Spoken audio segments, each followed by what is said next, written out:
E presente comigo já está aqui meu querido amigo Jorge Folena para a gente trazer os temas quentes. Aliás, ontem, parece que Brasília nem dormiu de ontem para hoje com essa história da taxação das blusinhas, que, aliás, a gente até precisa mudar o nome disso, taxação dos produtos abaixo de $50, porque uma colunista disse que é machismo chamar de taxação da blusinha. Eu concordo com ela, né? Quer dizer, uma coisa assim é muito mais do que isso, evidentemente, né?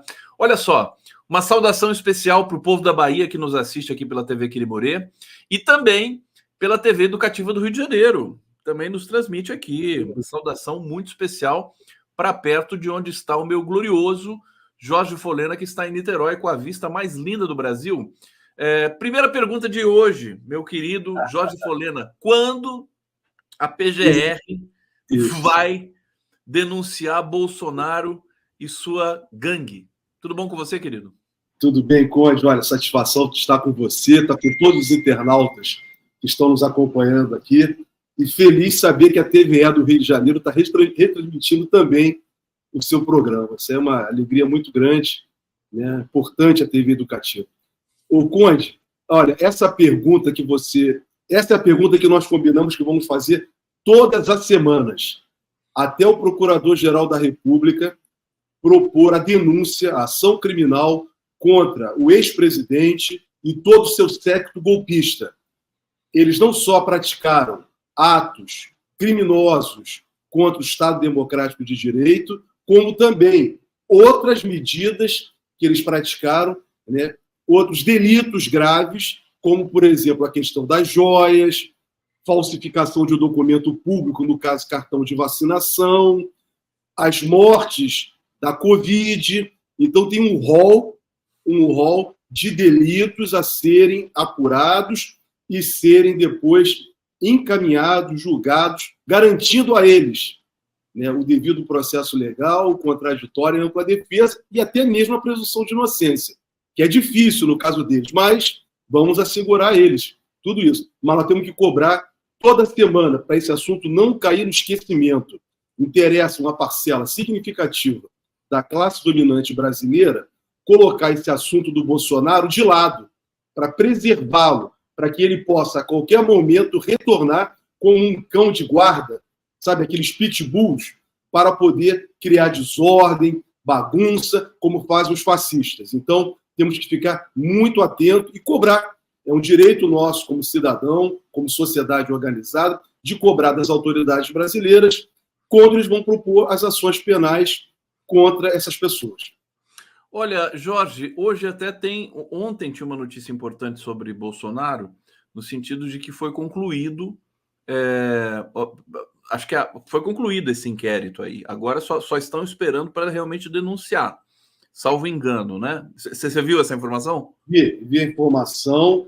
Por enquanto, eles ainda não concluíram. Vai estar concluído quando tiver o relatório final, e esse relatório foi encaminhado para o Procurador-Geral da República examinar a documentação, as provas obtidas na investigação e propor ação penal. E aí o Supremo Tribunal Federal irá analisar, né, se de fato vai aceitar ou não a denúncia. Mas essa informação de ontem foi muito importante, porque nós já há muitos elementos sobre a questão das joias. Inclusive a foto lá do pai do Mauro Cid, né, estampada lá no uma vergonha, sinceramente, uma vergonha. Né? Uma vergonha aqui, ó.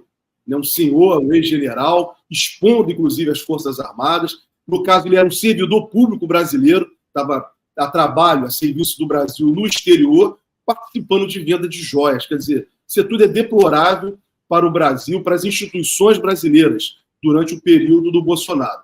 Folena, deixa eu aproveitar perguntas técnicas para o Folena aqui no nosso 11 News. Lembrando vocês que é importante dar o like aqui na nossa transmissão, viu, gente? Aqui não é um pedido, é uma ordem. Dê o like, se inscreva no canal e participe aqui do nosso debate no Bate-Papo. Bom, olha só, Polícia Federal está em fase final das investigações e deve concluir nos próximos dias ao menos 2 inquéritos que investigam Bolsonaro, o ex-presidente Bolsonaro. Isso aqui foi uma nota dada pelo Lauro Jardim, do Globo, é o que a gente está comentando aqui sobre o que saiu ontem.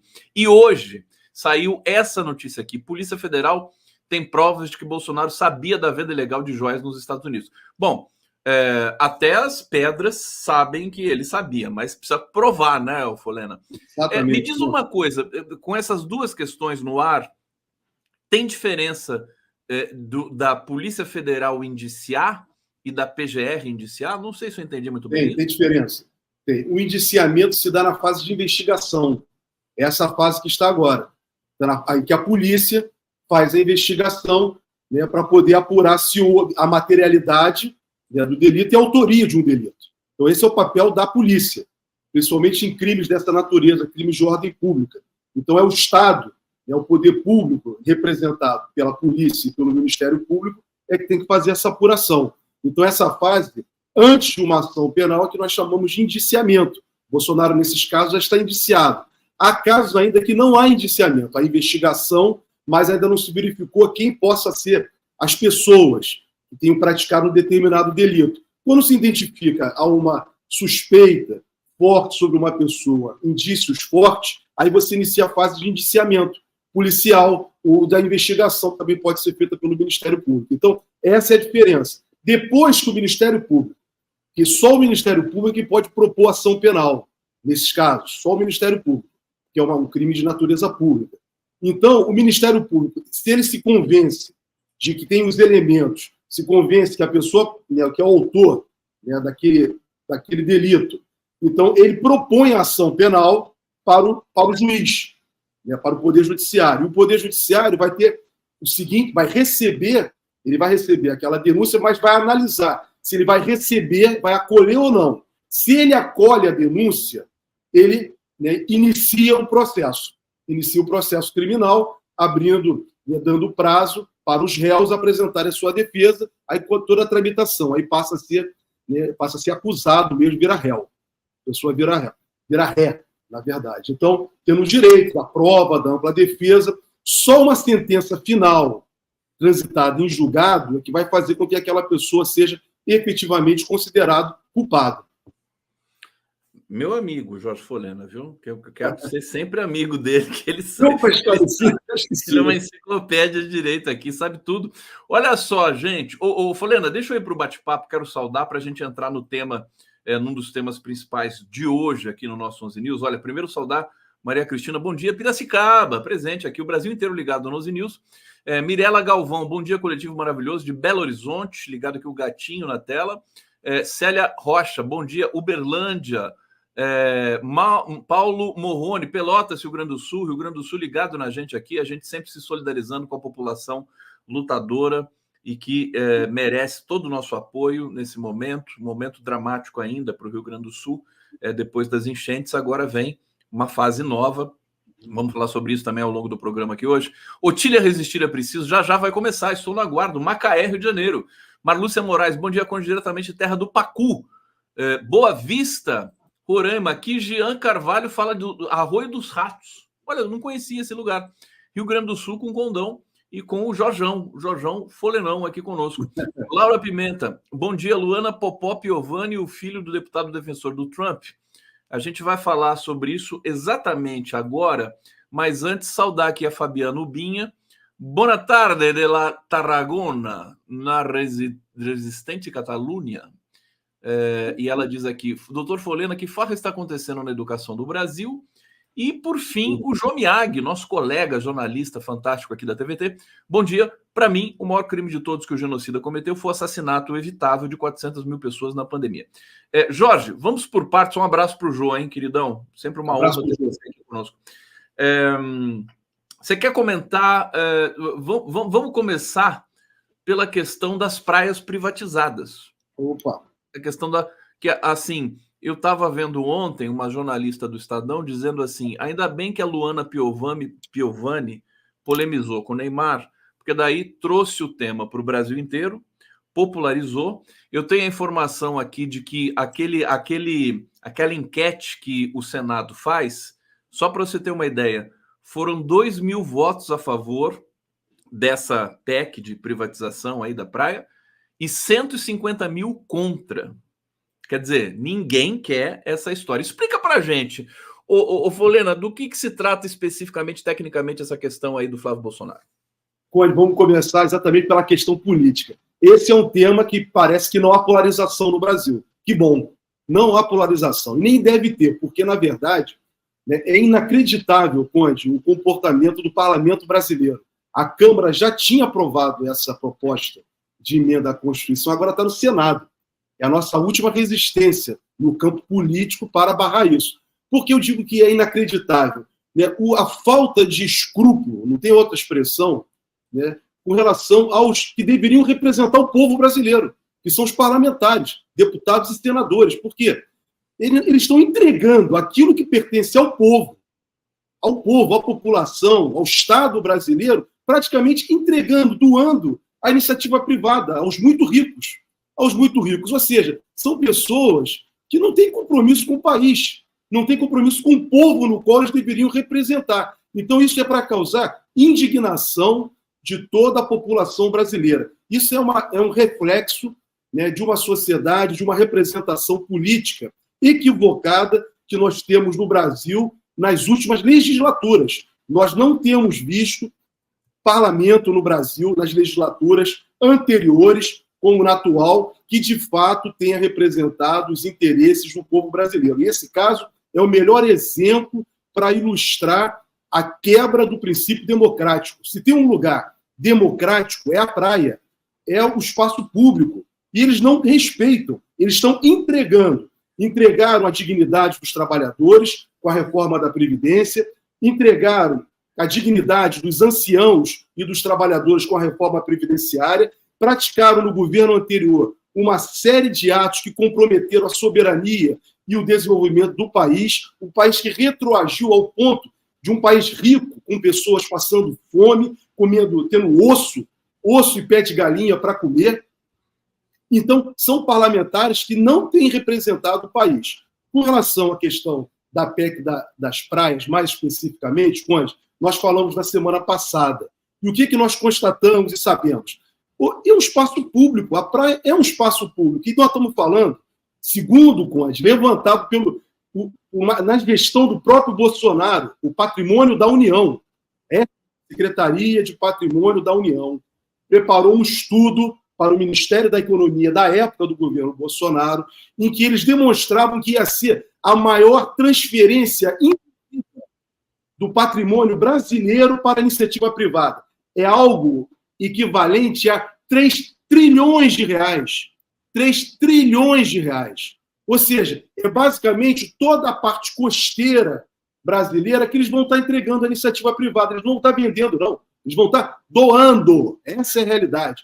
Doando o que não é deles, que pertence ao povo brasileiro. Então, veja, pelos próprios números do governo anterior, que era um governo questionável com relação à coisa pública, né, a preocupação com a coisa pública, eles mesmos apontaram, aí sim os técnicos, isso tem que ser ressaltado, não foram os políticos, mas o corpo técnico da Secretaria de Patrimônio da União, demonstrando um absurdo que representará a aprovação dessa proposta de emenda constitucional, que, a meu sentir, na minha interpretação, é inconstitucional. Agora, vejam todos que estão nos acompanhando, Conde, absurdo que chegou a política brasileira hoje, que eles não fazem mais alteração por lei.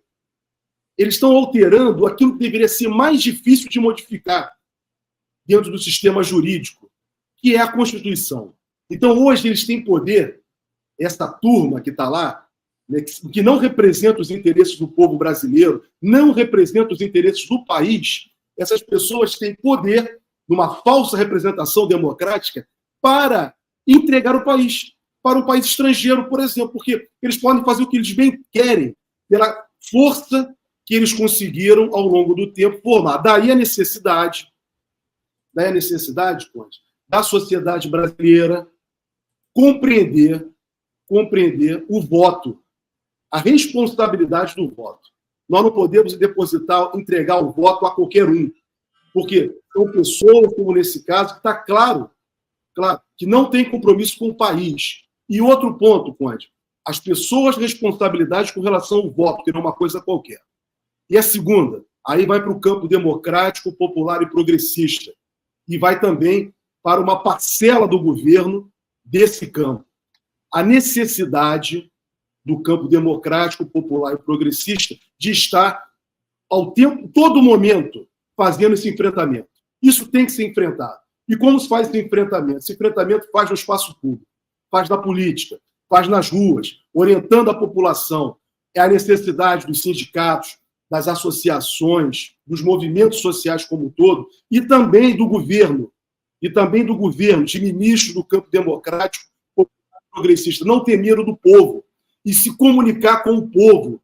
Tem que haver essa comunicação, as pessoas compreendem. Nesse caso, foi exatamente o movimento social é que fez a comunicação para as pessoas compreenderam. O exemplo está no que você acabou de citar. Uma pequena parcela é favorável, mas a grande maioria esmagadora compreendeu com clareza que é um absurdo. Então, o que está faltando? Está faltando por parte do campo progressista, por parte do governo, por parte dos ministros que são do campo democrático, exatamente comunicar-se com a sociedade e explicar os diversos problemas que o governo está enfrentando. O governo está sendo chantageado. Até porque, meu querido Folena, o que se comentou muito ali entre especialistas e tudo mais é que seria inconstitucional esse projeto, né? Olha, é curioso, né? O Flávio Bolsonaro nadou com essa PEC aí da privatização da praia, nadou e morreu na praia. Porque, assim, a informação que a gente tem é que esse projeto será rechaçado, né? O governo, nesse ponto, está empenhado, né, em rechaçar o projeto, e o Flávio Bolsonaro perdeu aderência ali também, porque até os bolsonaristas são contra esse projeto. Agora, eu queria que você explicasse duas coisas para a gente, e antes de te fazer essas perguntas técnicas ainda aqui sobre a questão da privatização das praias, eu quero dar um recado aqui para você que está assistindo a gente, para que a gente tenha mais alcance no YouTube. É importante que vocês deem um like, participem da nossa discussão aqui, e aqueles que puderem fazer superchat, fazerem aqui para a gente, porque isso também é importante para a nossa operação, para a nossa continuidade aqui, como, por exemplo, o Zé Carlos Faria, que está dizendo aqui, o termo correto para o parlamento não é turma, é turba. Aqui o comentário bastante provocador do meu querido José Carlos Faria. Um abraço para você, Zé Carlos. Tá bom? Então, aqueles que puderem fazer superchats aqui, qualquer valor para a gente, é importante para a gente seguir, para a gente, inclusive, manter maior alcance, maior audiência aqui no YouTube, que está cada vez mais crescendo aqui o 11 News. Tem um detalhe sobre a privatização das praias, chamada privatização e tudo mais, que é o seguinte, que a praia, a areia, essa não pode ser mexida de jeito nenhum mesmo, que esse projeto não estaria focando na faixa de areia, mas a faixa que vem depois da faixa de areia. Mas o negócio é justamente a enganação que está aí, porque se você povoa com iniciativa privada a faixa de acesso depois da areia, você impede o acesso à areia, né? Você pode... A praia, que é praticamente a única coisa que o brasileiro tem para ser feliz, né? É uma coisa assim, povo trabalhador, a única coisa que tem é ir para a praia nos feriados e tudo mais. E a outra questão sobre essa privatização, deixa eu ver o que era a outra questão. Fala sobre isso para a gente, depois eu trago a outra, porque agora escapou aqui. Então, mas está aproveitando aí dizer para você o seguinte, também se inscrever no canal do Conde, né? Ampliar. Eu nem falo muito, eu falo se inscrever no canal e já contemplo aqui também o canal da TVT, que é nosso parceiraço aqui. Então, tá tudo subscrito aqui. E da TVT também. TVT também se inscreveu no canal da TVT. Conde, olha, vamos lá. De fato, tá? Nós estamos falando aí daquilo que a gente chama de terreno de marinha. Aquela área da pré-mar, né, que avança. São vários aspectos jurídicos sobre o tema que nós podemos colocar. A questão da soberania, da segurança, da soberania, inclusive a Marinha se colocou contrária a essa PEC. E diria também, Conde, o outro ponto, que o Congresso Nacional não pode retirar, né, o patrimônio da União. Quer dizer, eles acham que tem que entregar, isso é uma violação ao princípio federativo da própria União, reduzir o poder da União. Eles não podem fazer isso. Mas vamos lá. Melhor exemplo, Conde, para ilustrar bem essa questão, eu coloquei hoje no meu Twitter, e não fui eu, não, aproveitei está circulando nas redes, uma fala do grande artista, saudoso artista Paulo Gustavo, em que ele mostra o que aconteceria, por exemplo, em Búzios, que um cara muito rico chega de helicóptero e não vai deixar o cara entrar na praia, que já acontece hoje em diversos lugares do Brasil. Outro exemplo que eu posso citar, eu botei no meu Twitter também isso, é a praia de Taquatiara, aqui em Niterói, por exemplo, Niterói, que é uma entrada, é uma faixa de terra, uma praia toda cercada, que moram poucas pessoas ali. As pessoas agora vão ser donas daquilo, eles fecham aquela cancela, ninguém entra e acabou. Pertence a eles.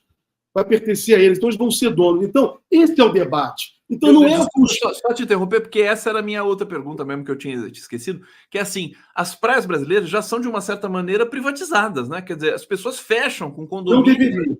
Não deveriam, Conde, não deveriam. Se tem, denuncie. E cabe ao Ministério Público Federal, porque isso é a área da União, tomar as medidas cabíveis. Ou até mesmo a Advocacia Geral da União, tomar as medidas adequadas. Ô, Conde, no Brasil, o Brasil é marcado pela expropriação indevida da terra pública. Esta classe dominante brasileira sempre ocupou o espaço público. Eles ocupam terras indígenas, eles ocupam exatamente toda a terra brasileira, foi ocupada por eles irregularmente. Então, eles se tornam proprietários sem nada a pagar. São casos de expropriação. A história do Brasil é marcada exatamente pelo fenômeno da expropriação de terra irregular. Formação de grandes latifúndios improdutivos, ocupação de áreas ilegais, como nós temos nas terras indígenas, e por aí afora, nas questões costeiras, né, eles ocupam aquelas áreas, para eles, santuários que são dos ricos, quando é de todos. O camarada bota ali uma segurança privada, ninguém entra. Dá tiro mesmo. Você não chega nem perto, passa com um barco, ele está te ameaçando ali. Então, essa é a realidade que nós travamos no Brasil. Mas esse debate foi excelente. Excelente. Excelente. Eu acho que abriu o debate sobre essa questão no Brasil. Foi ruim para eles. Né? Exatamente. Isso é muito importante. É isso que nós estamos, Conde, lutando, que você faz todos os dias, da tarde até a madrugada, nos seus programas. Incentivar o debate democrático, o debate reflexivo sobre os diversos problemas do Brasil. Está aí uma faceta da classe dominante brasileira que nós temos que debater. Quando é só nas terras indígenas, as pessoas até ficam assim, tem em consideração os povos indígenas, mas está muito longe deles, porque está longe das cidades. Quando chega nas cidades, aí, perto das pessoas, elas se identificam e começam a perceber. Então, essa é a nossa luta. É a luta de transformação para tornar, de fato, o país soberano, democrático e desenvolvido. Então, esses temas que nós estamos falando hoje aqui, tudo tem relação direta com isso. Direta com a soberania, com o desenvolvimento. E quando eu falo soberania, eu não falo soberania institucional, de cima para baixo. A soberania é o povo. A soberania é a sociedade. É a sociedade que forma o Estado. É a sociedade que forma a nação. Então, esse é o ponto. Quando é soberania, é isso. Soberania é um vínculo do povo com que pertence a ele. Pertence a toda a nação. Então, nós temos que estar debatendo, cobrando dos governos, não importa qual seja o governo, cobrando dos governos, cobrando dos parlamentos, cobrando do Poder Judiciário a democratização do espaço público. Vamos lá, Fulano, senão não vai dar tempo da gente tratar aqui de outros temas importantes. Deixa eu trazer mais uma vez aqui o público comentando. Aliás, agradecer aqui, vocês estão comentando para valer mesmo aqui no nosso programa de hoje. É a presença do Foleno aqui. Nosso querido Foleno não é fraco, não. Célia Rocha está dizendo, como derrotar a proposta de privatização com 130 deputados, né? O problema é que, como a gente estava falando aqui, foi uma proposta rechaçada por praticamente geral, né? Todo mundo, a enquete do Senado já deu assim uma esmagadora vitória para quem não quer esse projeto, e além de ser inconstitucional, etc, etc. Então, assim, como é que derrota uma proposta dessa? Com outras instituições da democracia, não só com a questão do voto. Como nós estamos fazendo aqui. Exatamente. É isso. É assim que a gente derrota. Ricardo Pereira, Conde e convidados, como explicar os votos do PC, do B a favor dessa privatização das praias? Pois é curioso, né? Isso aqui, eu não tenho uma resposta para isso. Você tem, Jorge Foleno? Conde, olha, eu não vi os votos do PC e do B, mas que eu posso dizer, reiterar, na verdade, ressaltar o que eu já disse hoje. Nós passamos uma crise de representatividade política. A representação parlamentar, de uma maneira em geral, não tem refletido os interesses da maioria, não tem refletido os interesses do povo, a vontade, a proteção da coisa pública. Não tem tido. Isso é um problema. Isso é um problema na democracia contemporânea que tem se revelado fracassada. Fracassada. Esse tipo de representação hoje, institucional, parlamentar, ela tem se colocado de costas para a realidade, de costas para o povo. Então, e só representando os interesses dos muito ricos, dos muito, muito ricos. Então, aí, insistir e reiterar a responsabilidade do voto. Jorge Folena, deixa eu dar mais uma rodada aqui. Todo mundo, o Brasil inteiro assistindo aqui o 11 News. Olha, Cristiana Carper, um abraço do Kansas. O Brasil inteiro não, o mundo inteiro. Estão nos Estados Unidos também. Maria da Penha Araújo Queiroz, bom dia de Pernambuco. José Vendrúsculo, Portimão, Portugal. Um grande abraço para Portugal. Ricardo Pereira, bom dia, Conde convidados, direto da Unicamp. Um abraço a todos. Laureano Teixeira, bom dia. Caraguatatuba, dos Bozoler, do São Paulo. Tá brincando aqui, Maria da Penha. Privatizar praia jamais, aqui não. E esse aqui eu achei até bonitinho, o Nicolas Gashi, que está na verdade aqui. Ele deve ser alguém de extrema direita, extremista e tal. Mas eu achei bonitinho o trocadilho, né? Presidengue. E o presidente? Que maldade. Quer dizer, não tem nada a ver. Eu acho que o fato da dengue ter explodido no Brasil tem outras origens. De qualquer maneira, é importante a gente cobrar o Ministério da Saúde, pelo menos, né? Jorge Folena, o que você acha? Uma palavra rápida sobre essa epidemia de dengue, né? Que é absolutamente concretizada no Brasil. Inegável. O papel do governo é ter políticas públicas para defender a população. Mas há uma diferença, não quero fazer defesa do governo atual, não, mas há uma diferença de comportamento do Ministério da Saúde do governo anterior e do governo atual. Está claro. Quer dizer, há um governo que tem uma preocupação com a população. O governo do anterior, né, que estava à frente do Brasil de 2019 a 2022, não tinha. Tanto é que ele entregou a sorte da população brasileira, como o Jô destacou aqui ainda agora, entregou a própria sorte. Morreram quase 800 mil brasileiros, algo que poderia não ter sido esse número. Mas tivemos um governo, tivemos um Ministério da Saúde que não teve preocupação com o povo brasileiro. E cobrar, tem que estar sempre cobrando das autoridades, cobrar da ministra Lísia, cobrar do presidente Lula, cobrar de todos uma melhor saúde para o Brasil.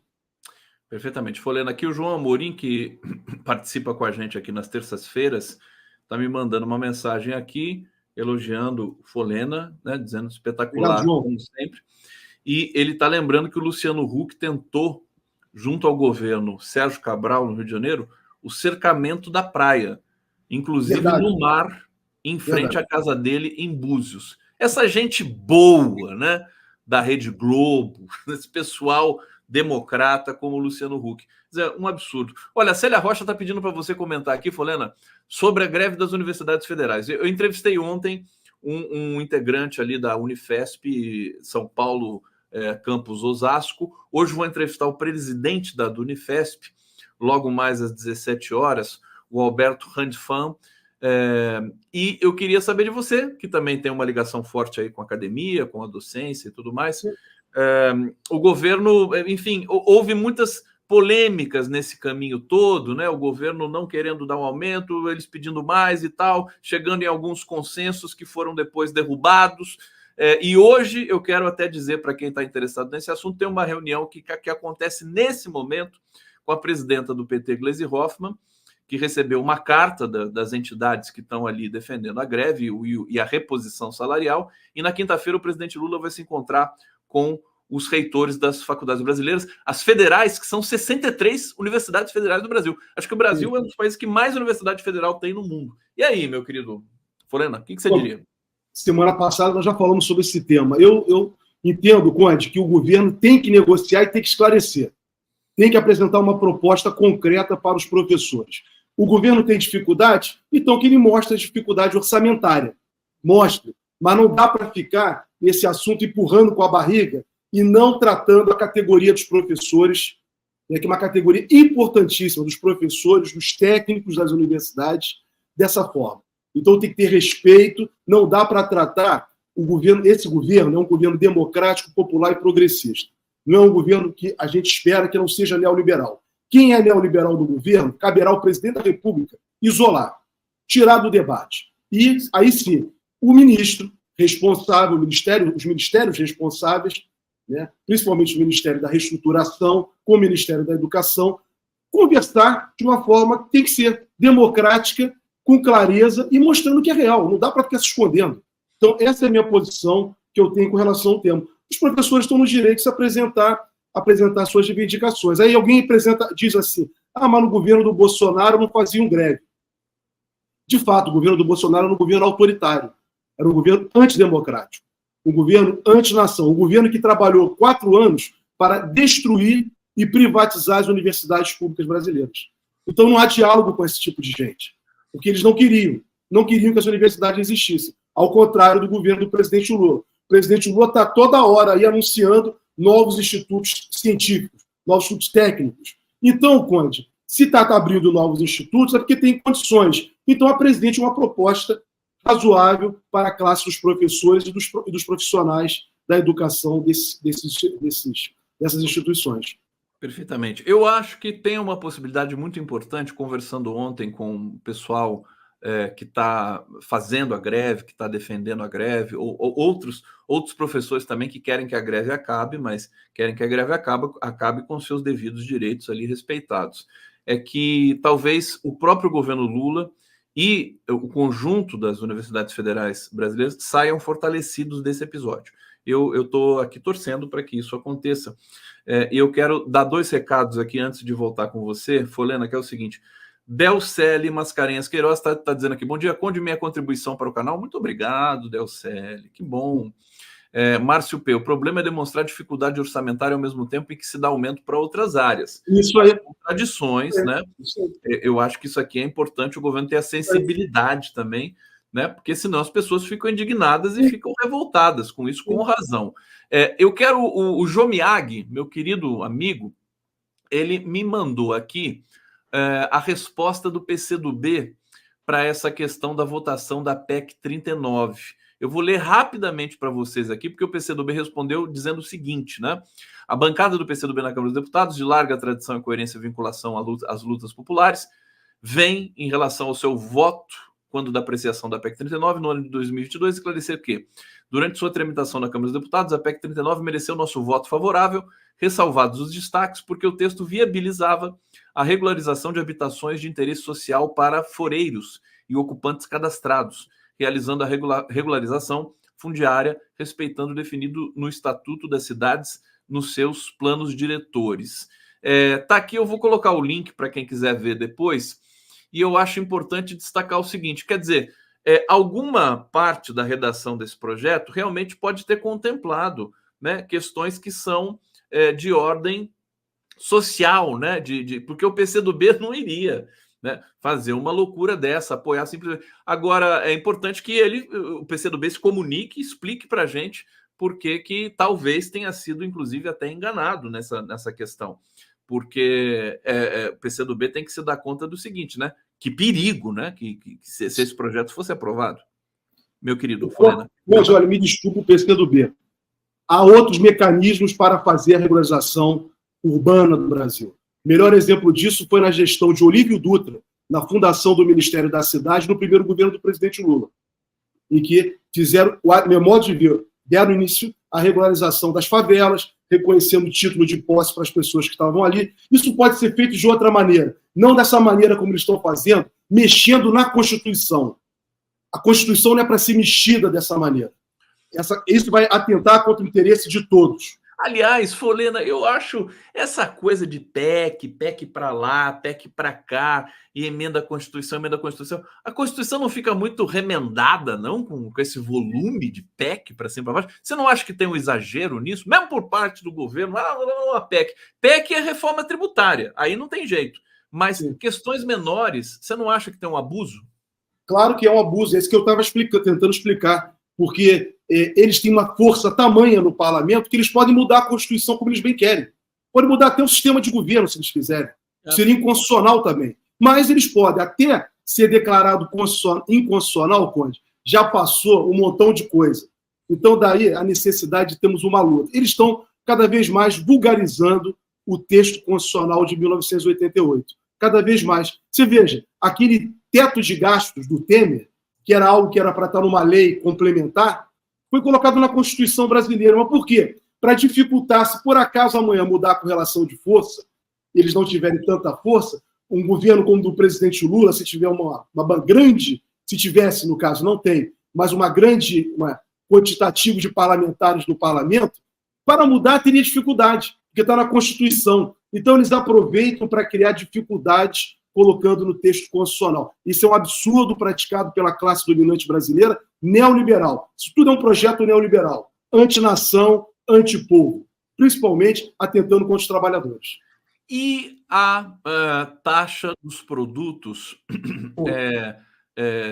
que você compra nos sites de internet de lojas estrangeiras, com abaixo dos $50, toda a polêmica que foi criada desde uma iniciativa do ministro da Fazenda, Fernando Haddad, até a intervenção da Janja, primeira-dama, sobre a questão da taxação desse campo, né, de movimentação da economia brasileira. O que aconteceu ontem, eu vou passar para o Folena comentar rapidamente sobre isso, que é o seguinte: o presidente Lula tinha feito um acordo com o Arthur Lira, presidente da Câmara, de taxar em 20%, só que esqueceram de avisar o Senado, pelo jeito, né? Não avisaram o Senado, e aí o relator Rodrigo Cunha, do Senado, tirou eles chamam de jabuti porque não tem a ver com o mover, né? Que é a PEC geral que visa reduzir as emissões de carbono, a descarbonização da economia brasileira. É uma PEC importante, a ponto de o Lira dizer que, se voltar para a Câmara, talvez nem a própria PEC vai ser aprovada. O que o nosso glorioso Jorge Folena tem a dizer sobre isso? Conde, olha só, esse assunto ele é importante e, o meu modo de ver, oportuno. Por quê? Nós estamos falando, ficou na questão vulgar, né? Peço desculpa às pessoas e me compreendo que eu vou me expressar. Ficou na questão vulgar de compras de até 50, as pessoas podem comprar, o produto veio mais barato, então ficou nisso. De um lado, no início, o governo com medo, porque seria uma medida antipopular, e do outro lado, né, setores querendo provocar o governo, criando dificuldade. Mas esse debate, deixando de lado esse ponto, que é o meu modo de ver, não é o ponto mais importante, o ponto central, Conde, é o seguinte: é o processo de industrialização do Brasil. Isso é inegável. Porque se produtos estão sendo feitos fora do Brasil, é porque a indústria nacional não está correspondendo. Não está correspondendo. Não há produção nacional suficiente. E por que não há produção nacional suficiente? Porque, de fato, nos últimos anos, houve um processo de desindustrialização no Brasil. Inclusive, esse processo de desindustrialização foi promovido por quem agora está reclamando também, que é o setor comercial, que achou melhor, né, ao invés de incentivar a indústria local, comprar na China, comprar em outros países mais barato. Então, isso você desmonta com todo o parque industrial. E também acaba desmontando com o processo, né, as vendas pela internet, com o próprio comércio. Então, isso é um problema brasileiro, não é só um problema daquele senhor, que não sei se ele é tão velho assim, de uma loja aí, né, que foi expressão do governo do Bolsonaro. Não é um problema dele, mas é um problema do país. O que está em torno disso é um processo de soberania, de desenvolvimento. De fato, queremos ter uma indústria nacional ou não?